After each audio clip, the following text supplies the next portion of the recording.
Excellences, Monsieur le directeur de l'IRIC, Monsieur le ministre plénipotentiaire, Excellences, Monsieur l'ambassadeur du Congo au Cameroun, Excellences, Monsieur le haut-commissaire de la République sœur d'Afrique du Sud au Cameroun, Mesdames et Messieurs les représentants du corps diplomatique et assimilés, cher professeur Jean-Emmanuel Poldi, Mesdames et Messieurs les enseignants auditeurs de l'IRIC, chers invités, Madame, Messieurs, au nom du Centre africain de veille et d'intelligence économique, je vous souhaite ici à l'Amphi 250 une chaleureuse et une cordiale bienvenue à ces universités d'été du CAGI. L'honneur m'échoit de vous en parler, mais avant toute chose, je voudrais adresser ma plus profonde et la sincère gratitude du Centre africain de veille et d'intelligence économique à l'endroit de son Excellence, Monsieur le directeur de l'IRIC, d'avoir bien voulu accepter de manière tout à fait spontanée la demande de partenariat du Centre africain de veille et d'intelligence économique aux côtés de l'INS, l'Institut national de la statistique, ainsi que l'École supérieure des sciences et techniques de l'information et de la communication en abrégé ESTI. Grand honneur, disions-nous, que de pouvoir vous adresser à vous en deux points. Le premier portera sur ce que c'est que le Centre africain de veille et d'intelligence économique de façon tout à fait brève. Le second point portera sur les activités du Centre africain de veille et d'intelligence économique qui donnent sens à la présence ici aujourd'hui et de façon tout à fait exceptionnelle du professeur Jean-Emmanuel Poldi, recteur de ICT University. Distingués invités, Madame, Messieurs, le Centre africain de veille et d'intelligence économique a été créé à Yaoundé, ici donc au Cameroun, c'était le 3 août 2015, avec pour effet final recherché de contribuer de manière pratique, mesurable, à la compétitivité des acteurs publics et privés africains face à l'exacerbation de la compétition dans l'ordre international.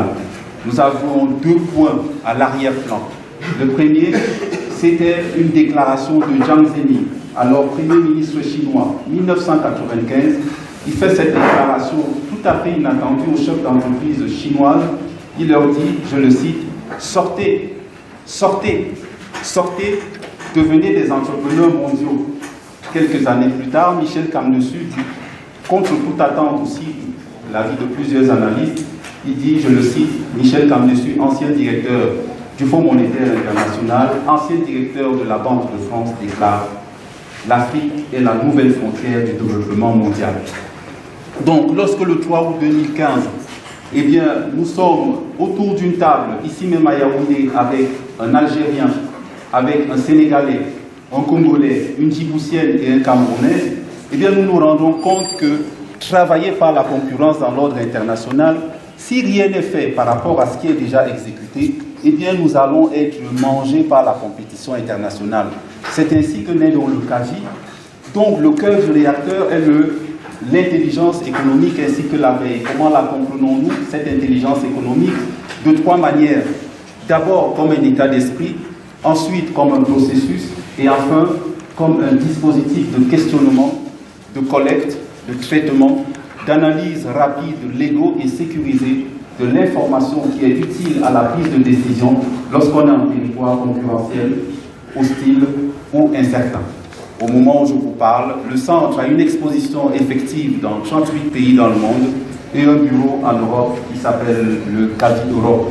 Parmi les références dont on a pu bénéficier, eh bien, on va de l'exécutif de Côte d'Ivoire à celui du Togo, en passant par les assemblées nationales du Cameroun, du Congo, le contrôle supérieur de l'État du Cameroun, mais aussi des acteurs privés tels que les brasseries du Cameroun, le Crédit foncier, la Mauritius Commercial Bank et j'en passe des meilleurs. Il y a également les organisations de la société civile en bonne place desquelles le groupement interpatronal du Cameroun, pour ne citer que ces différents acteurs. Donc, cela étant posé, je m'en vais maintenant embrayer sur le deuxième point. Le deuxième point, c'est les activités du CAGI in concreto.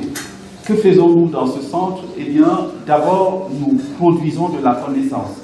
Vous savez que selon certaines statistiques, eh bien, l'Afrique représente moins de 5% des connaissances scientifiques mondiales. C'est-à-dire qu'in concreto, au moment où nous embrassons l'intelligence artificielle, Si nous ne produisons pas de la connaissance de qualité, eh bien nous allons être mangés, colonisés à nouveau dans cette nouvelle sphère qui se présente à nous.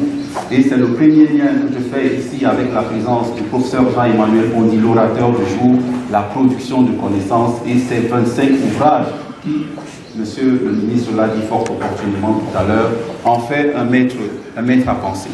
Donc, outre la production de connaissances, nous réalisons des études, nous formons les acteurs publics et privés, leur donnons les méthodes, les outils et les techniques pour aller non seulement à la conquête de leur propre territoire pour le sanctuariser, mais aussi et surtout pour partir à la conquête des marchés internationaux. Nous leur donnons fin d'aller conquérir les marchés internationaux. Donc, en termes d'événements, eh bien, le CAVI a initié, prenant la mesure de ce que représente l'Afrique aujourd'hui dans le monde francophone, le CAVI, disais-je, a décidé d'organiser tous les ans le Festival de l'intelligence économique francophone. La première édition avait lieu, c'était le 19 novembre à Djerba, en Tunisie.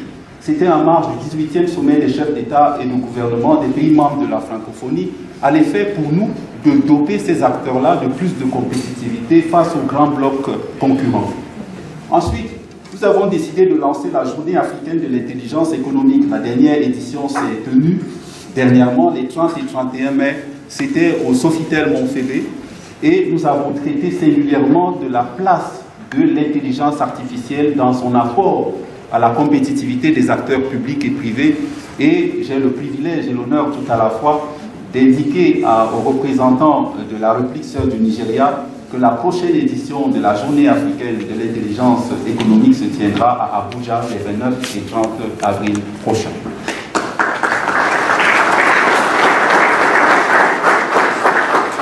La dernière née de nos inventions, c'est les universités d'été du CAVI. Et les universités d'été qui ont commencé le 22 juillet dernier avec une grande présentation de l'Agence de promotion des investissements et dont le clou est aujourd'hui, après avoir vu passer d'éminents orateurs tels que son Excellence, Monsieur l'ambassadeur Ngassiki, ambassadeur du Congo au Cameroun, et bien aujourd'hui nous avons le clou avec la présentation du professeur Jean-Emmanuel Pondy. Pourquoi je suis ici ému d'en parler? Parce que tout jeune encore, je pense que j'allais à peine au collège, que je rêvais déjà de lui ressembler. 25 productions plus tard, pour nous, c'est un véritable maître à penser, comme a dit tout à l'heure son Excellence, Monsieur le ministre, le directeur de l'ERIC. Pour nous, c'est une icône et c'est pour cela que tout à l'heure, je vous l'annonce déjà en avant-première, nous allons avoir, s'il veut bien l'accepter, nous allons avoir le privilège de lui décerner, au nom du Centre africain de veille et d'intelligence économique, le prix de l'intellectuel le plus inspirant de sa génération pour tout ce qu'il a réalisé pour la communauté.